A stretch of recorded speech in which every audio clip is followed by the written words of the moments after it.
હિયારો આવ્યો, કેવી ટાઢ લાગે, ગજબ નહીં લાગે ને?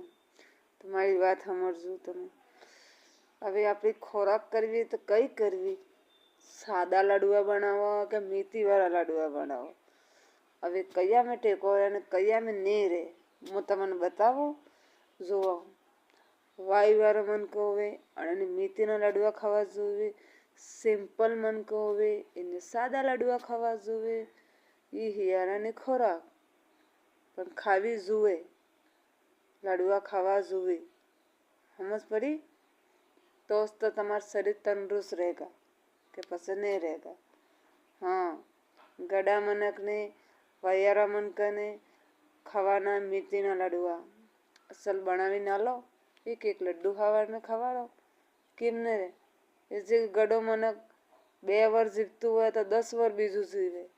એટલે એ કારણ કરવાનું તમારે.